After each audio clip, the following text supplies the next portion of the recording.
Greetings to all of you. I want to talk about the upcoming full moon on May 23rd. But before I get into that, I want to say that there has been someone impersonating me, sending emails to some of you in the community, and I appreciate those of you who reached out and alerted me to this. Please know that that is a scam.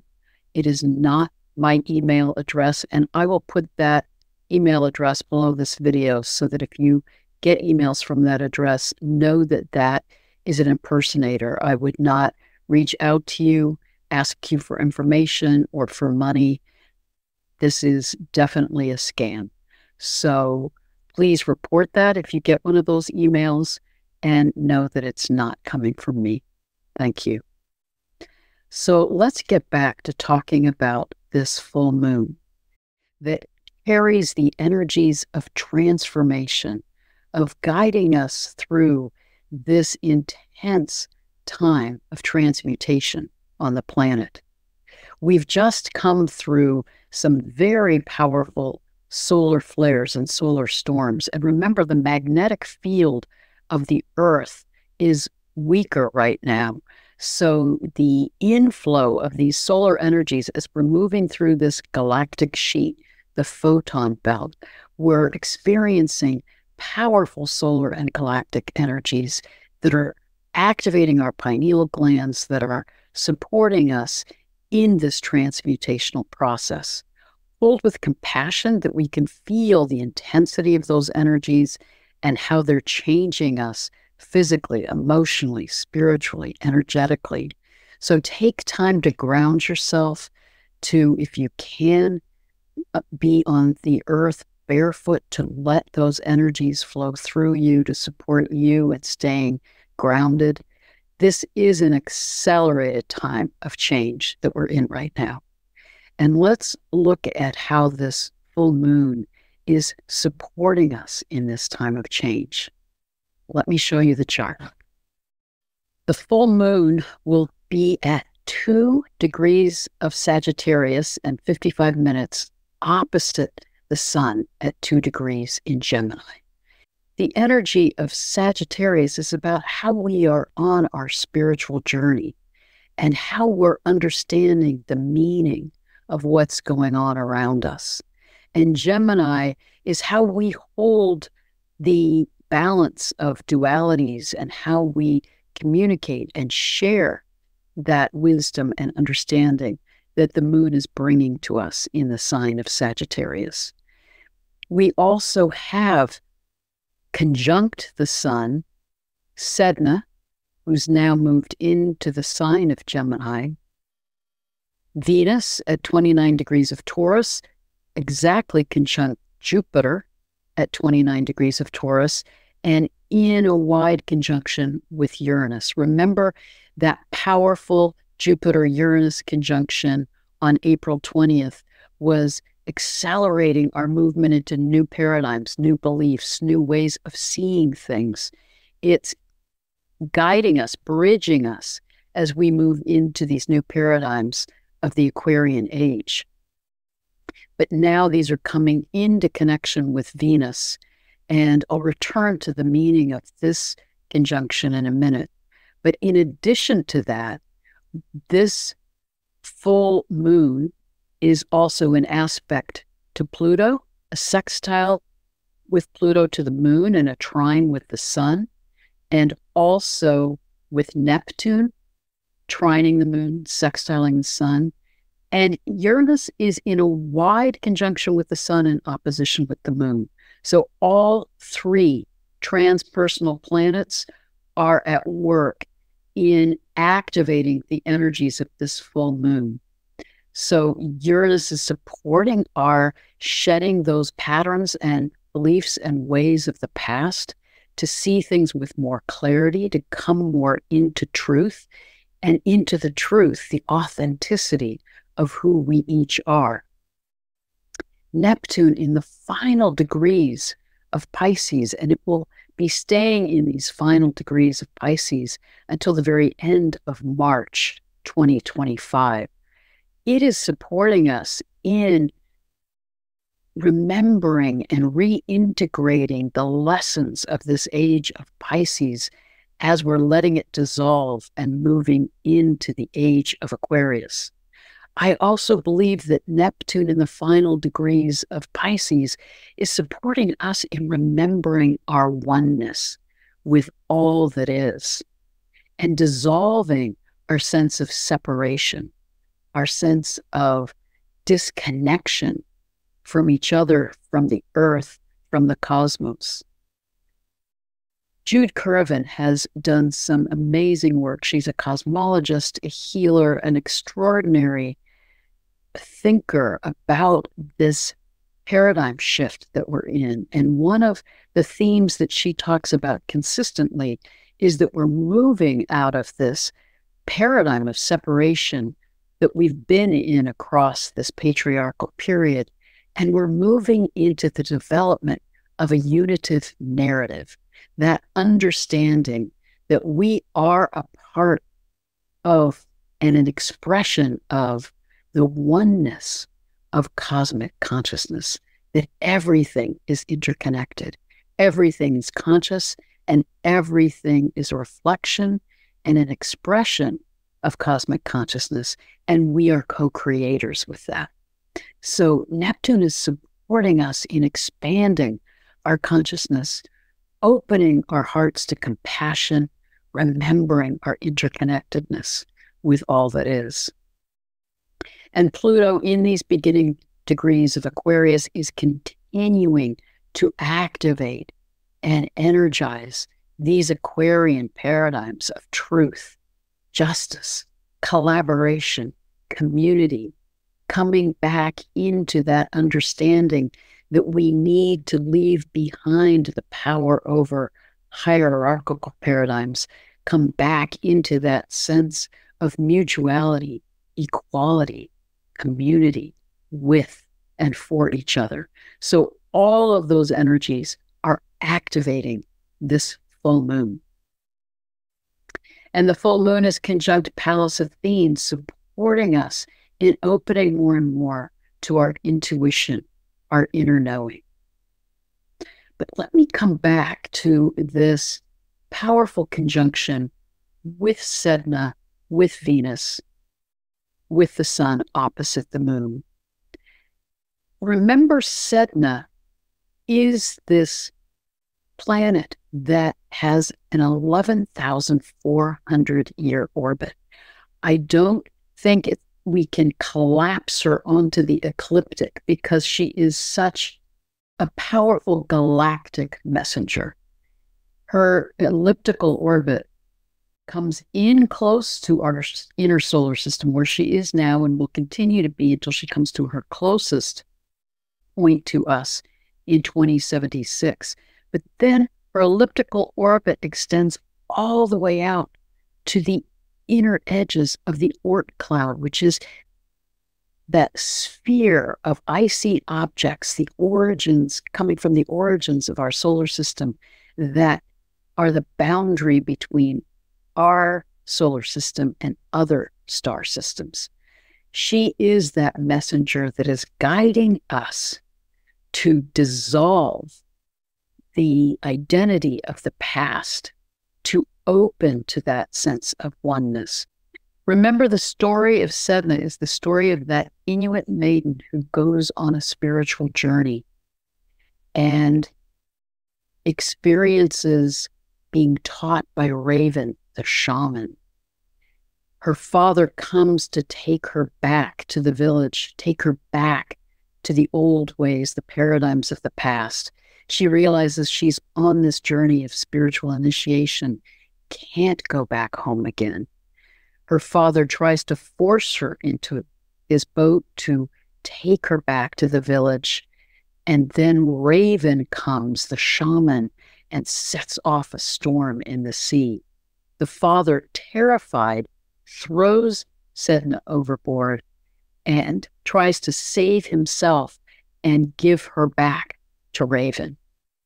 Sedna tries to grab onto the boat to get back into the boat to safety, and the father hits her hands, breaks her fingers, and she watches them sink below the waves and dissolve and become the seals and the whales. Sedna realizes she can't cling to the boat, that these forms and structures of the past are not the path to security. She dives deep beneath the stormy waves into the silence of the deep sea and dissolves, becoming the goddess of the sea, dissolving into the oneness of the sea and all that is. We are being guided in this time to be on our own journey of spiritual initiation, to dissolve our sense of identity from the past, to let go of clinging to what gives us that illusion of security in our world now, and to trust that we are dissolving, transmuting, transforming into energy beings, into remembering we are a part of the oneness of all that is. As Sedna is beaming that message and energy to us, and remember, she is the messenger of these larger processional cycles that we're in. She is telling us this is the time of transmutation. This is the opportunity to make this evolutionary leap into a new identity, new ways of being. At the same time, Venus is in this conjunction with the sun opposite the moon. She is in her superior conjunction with the sun, moving outside the sun from our Earth perspective, communing with the stars, bringing us that star wisdom to guide us in how we are changing our relationship with ourselves, with each other, with all of life. With Jupiter conjunct Venus, it's activating our moving into these new understandings of who we are. And remember, Venus is also about our values. And how are we, with this conjunction with Jupiter and Uranus, moving into new value systems, new ways of understanding who we are and the value of the life around us. Venus is the ruler of Taurus. And I think it's interesting, at the time of this full moon, Venus is in Taurus, the sign that, one of the signs that she rules. Mars is in Aries. It is the ruler of Aries. And these energies are activating our awareness of the wisdom of the sacred feminine and sacred masculine within us. Venus, in this final degree of Taurus, the meaning, the sapient symbol, is about how do we make our purpose and our focus coming into wholeness.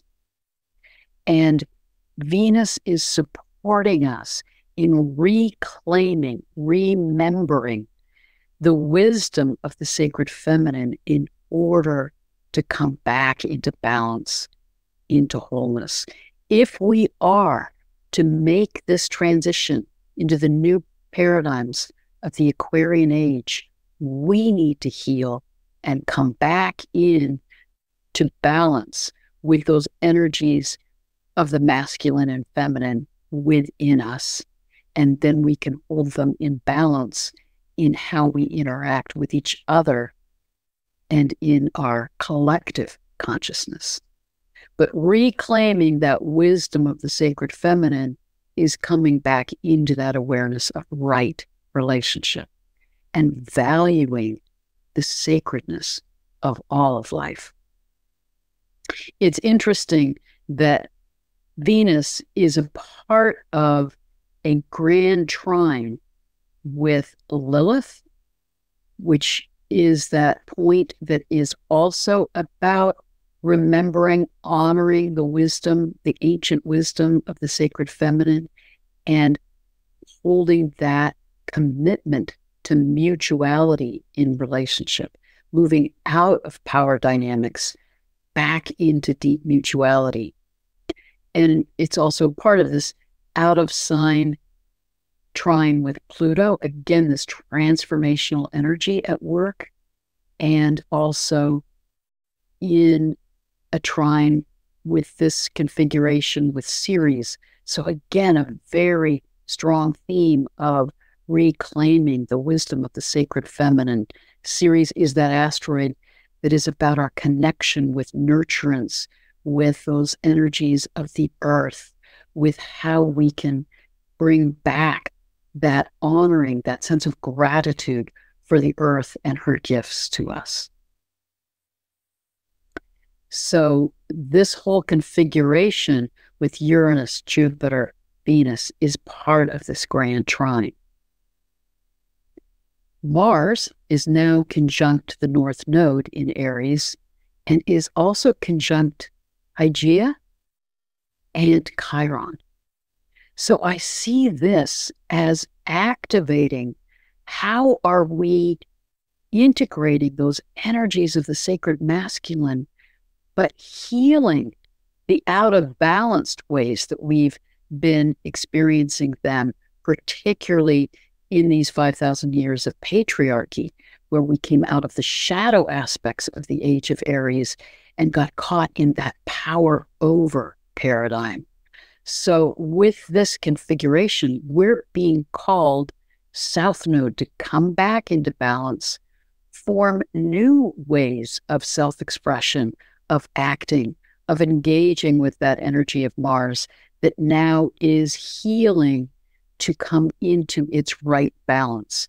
And these energies with Hygeia conjunct Chiron and the North Node are about how are we healing physically as well as emotionally. So we're being supported in healing our sense of self, Aries, how we act, how we understand that we are each on this hero's journey of finding our own unique self-expression in balance with how we are in relationship and bringing those gifts into service in our community, in service to others. Coming back to this full moon, let me give you the Sabian symbols that relate to the meaning of this full moon. The moon at 2 degrees of Sagittarius is a part of these energies in these first degrees of Sagittarius that are about how we avoid being overwhelmed by life, stay in a sense of hopefulness, be open and receptive to others and their support and their kindness, and look for and see the light within the darkness. I will include below the James Burgess site that I get these meanings of the Sabian symbols as they're coming from the work of Dane Rudhyar. But this is profound, that the energies of this full moon is supporting us in this time of transformation to not feel overwhelmed by the turbulence and the darkness around us, to stay in hope, to be open and receptive in our connections with each other in community, and to trust that we are being guided and held through this transmutation process. And the meaning of 2 degrees of Gemini in the Sabian symbols is about opening to universal abundance and support, helping us see beyond these out of balanced hierarchical paradigms that we've been in to reclaim ancient wisdom and move beyond the disorder and destruction of our current collective beliefs and limitations. Allow yourself to absorb that and take that in. This full moon is saying, yes, there is turbulence around us. It's a stormy time, much like that moment with Sedna in the storm, thrown overboard by her father, betrayed by her father, We have been betrayed by the out of balance paradigms of the patriarchal period. These paradigms have been destructive to men and women. They've been wounding to all of us. And this full moon is saying, yes, this turbulence, this is a stormy time, a time of turbulence, but hold on to hope. Know that you're a part of the oneness of the cosmos, that you are being guided to be open to receiving the support that's there for you to allow you to see the light in the darkness, to remember and open to the ancient wisdom, to allow us all to dissolve these paradigms of the past, to move into new ways of seeing and being.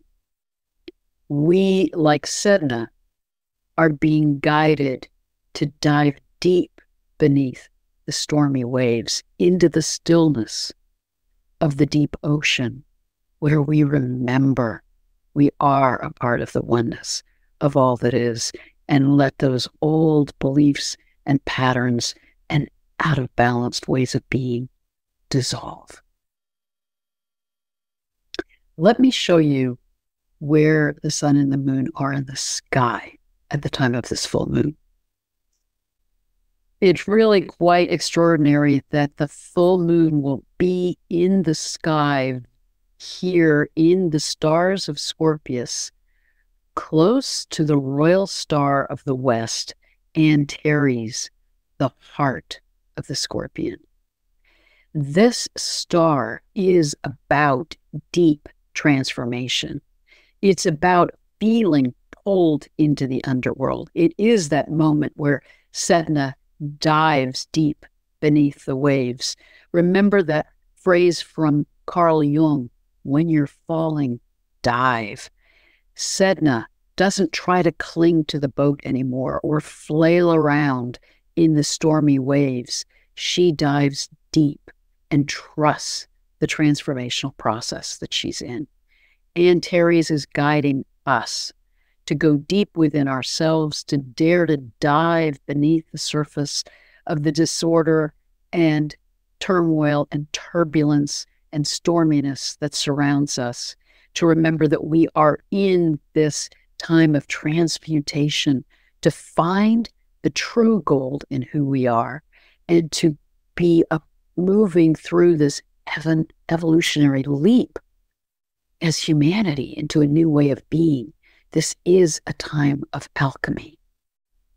And remember that these stars of Scorpius that are about death, rebirth, transformation, alchemy, are beneath the stars of Ophiuchus, the great healer.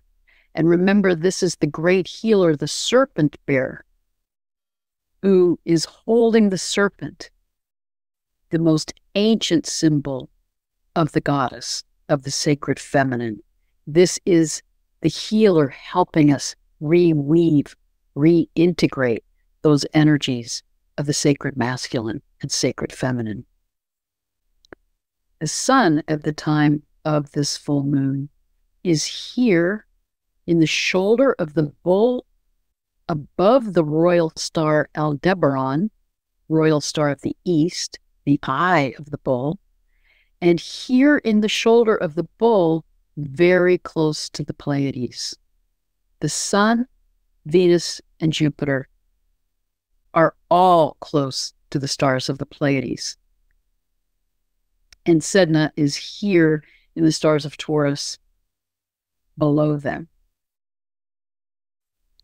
And we still have Uranus in this part of the sky, in the stare of Cetus, calling us into the truth of this polarization that we've been in between the sacred feminine and sacred masculine, calling us into balance, calling us to cut through the division, sense of separation, disconnection, polarization, come back into balance. But let's talk more about the profound meaning of the sun, Venus, and Jupiter all being conjunct to the Pleiades. The Pleiades are stars that have been noted and watched and honored since Paleolithic times. There are records going back 33,000 years showing that they've been painted in ancient caves. We have evidence of them in caves dating back to 22,000 BCE. They're in the Lascaux caves dating back 20,000 years. So these stars have been honored for tens of thousands of years and seen as timekeepers. These stars across cultures, across the globe, from the Maori culture to Australian Aborigines, Mayans, ancient Chinese. They're in Hindu mythology, Native American stories, all symbolized as women. A collection of 6 or 7 women, important teachers or mothers, or in Egyptian mythology, the 7 Hathors.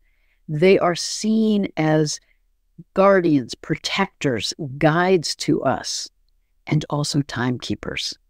And I think it's extraordinary that Alcyone, the brightest star in the Pleiades, is in this dance with Sirius, our binary star that is guiding us through our 24,000-year precessional cycle.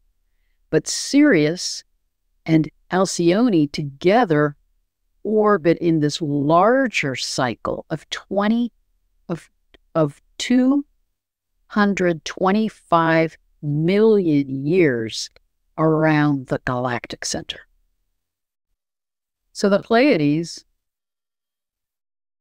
and particularly Alcyone, are reminding us of our connection with Source, with the galactic center, that we're in these larger evolutionary cycles as a solar system in our galaxy. These stars are also seen as timekeepers. The Pleiades were seen in the northern hemisphere in the winter, in the southern hemisphere in the summer, as marking seasonal shifts.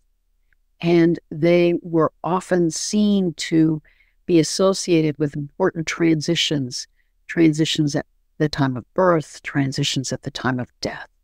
So again, these stars, like Antares, are guiding us, protecting us, supporting us as we're going through this death rebirth process collectively, in letting go of these ways of being of the past to move into the Aquarian age, into a new precessional cycle, into a radically new understanding of ourselves as we transmute and move into higher consciousness.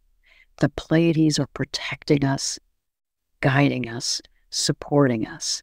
They appear blue in color, and it's interesting that Nancy, Rebecca, and others who are tuning in psychically to the energies coming to us at this time see these energies of blue light coming to us, I think both from Sirius and from the Pleiades, supporting us in remembering that we're a part of this larger journey, this larger cycle that's unfolding, and supporting us in trusting in that, knowing that we're in this movement with the energies of cosmic consciousness, guiding us through this death, rebirth, into new ways of being, into a new world together.